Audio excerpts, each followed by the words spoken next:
Hey guys, welcome back to the channel. Before we get into today's video, I did want to show off the sponsor of today's video, and it is Glovebox. Now, if you are interested in keeping your cars washed and clean and stuff like that, this is a really awesome box to go ahead and get subscribed to. It's a monthly subscription box service, so you get a month box delivered to your door every single month with a bunch of different tools and different stuff like that to clean your car, and a couple of different products of cleaning, car wash, different stuff like that.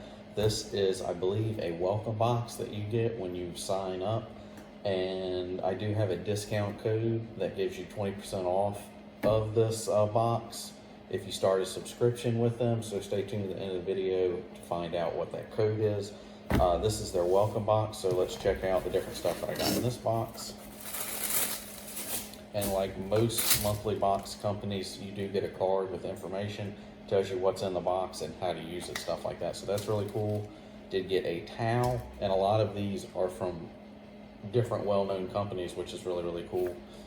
And then a like glove cloth and a sponge and a brush to clean around like emblems and stuff like that, which I didn't even know this existed.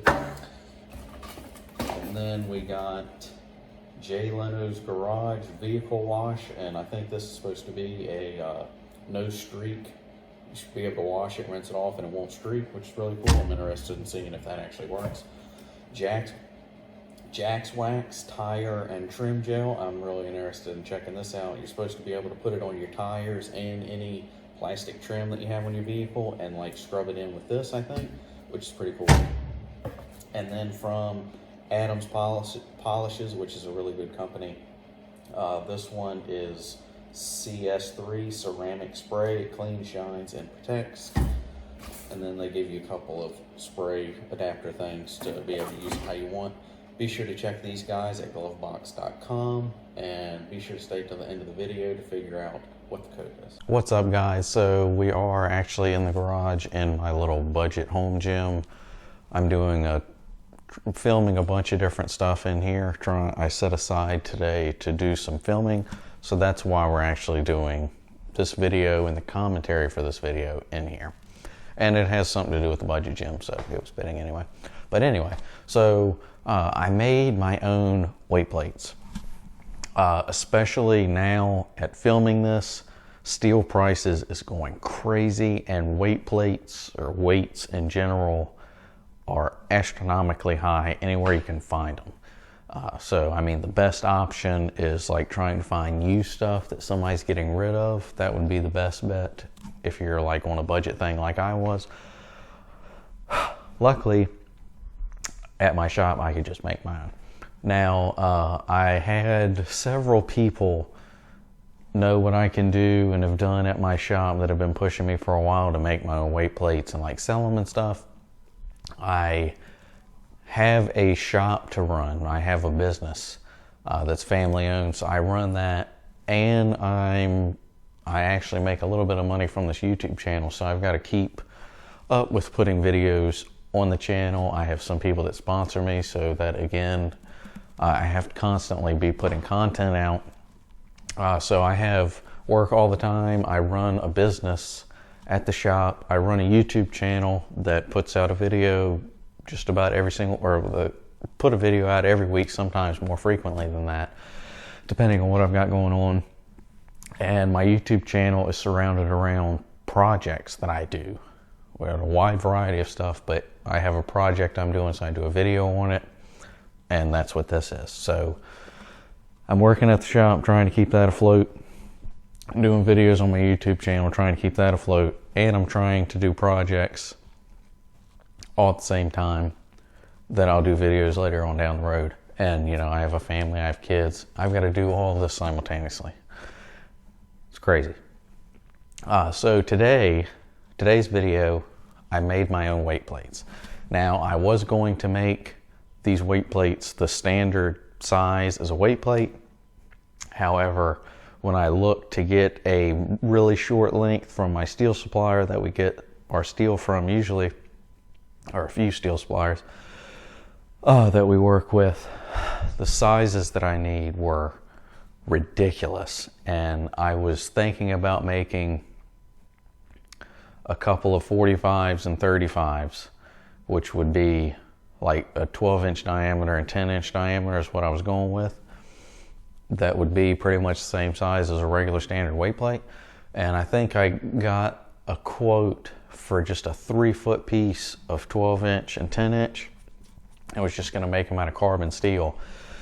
And I can't remember the particular prices, but it was going to be about $2,000 to get this. 3 feet of this and 3 feet of that. So I was like, not right now. So I went digging through our steel supply that we had in stock that we weren't going to use, and I found 10-inch and 8-inch. So if you're wondering why, halt your stupid question about why do you do it this way? That's why the weight plates are smaller than usual. So they're smaller in diameter, but thicker to get the weight. So I figured up, I have a book that tells me per inch of whatever size round or square stock of a particular material, how much that actually weighs. So I figured up how big each piece needed to be to weigh what I wanted.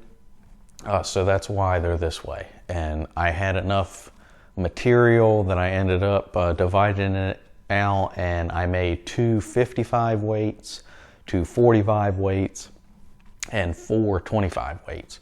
So that is what I did, and that's why they are the way they are. I wanted to do, you know, regular 12-inch and 10-inch, but I wasn't going to spend that kind of money right now. So we had it in stock and we weren't going to use it, so it really didn't cost me anything, which is really, really awesome. So we're going to show how I actually did it. When I first started, I was doing it manually because a lot of the videos I do on stuff at the shop, it's a shop, it's a business, active business, so we have big customers that we do work for, most of which is in our CNC machine. So most of the time I'm doing a little project either for me or just for a YouTube video for you guys to check out. I can't put it in a CNC at that time because usually they're all used right now. They've got something set up, so I can't tear that down and do something silly for me or the YouTube channel and then have to put that back in there. They're all running pretty much all the time. So most of the time I do something on here that you're seeing, it's usually manually. So when I first started this, I was doing them manually, and then one of my CNC lathes actually opened up and I was able to finish these in there, which saved a crap ton of time. So part of this video, part of the clips you're going to see in this video are me doing it manually, and then you'll be able to see you'll be able to see one of them in the CNC machine and how much quicker it is and everything. So what we did is I figured up how big I needed it, each piece for the weight that I wanted, and cut them in the saw. We're going to show that. Once I got them cut, I was able to put them in the lathe and face just enough to clean it up on the face, and then just clean up the OD, and then flipped it over and cleaned the other face up, and then we drilled a hole in it, and it was the regular standard 2-inch hole to go on a regular barbell like that. And then I painted them black. Usually you buy weight plates, they have some like Super Duty coating on them. I wasn't going to pay for that. This costs me absolutely nothing, so I just painted them, and if they get banged up, I can just paint them again, so it's not that big of a deal. So I painted all of them black, and then my wife has this Cricut thing where you can cut out vinyl and everything, which is really cool, so I got her also free, because you know she's my wife, she does things for free. I got her to cut out the 55, 45, and 25 numbers so I could put on each side of the weight plates. So I think they turned out really good. I think it's really cool. And I mean, they were free and I made them myself. So it's probably more cool for me than it is for you. So really, I mean, you can do, like I've seen people do like their own concrete weights, which pretty much anybody can do. You know, you won't be able to do this probably unless you have a machine shop like I do. But it was a really cool project I did, and I wanted to take you guys along for the ride. So let's go ahead and check it out.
So that is how I made my weight plates completely free to me.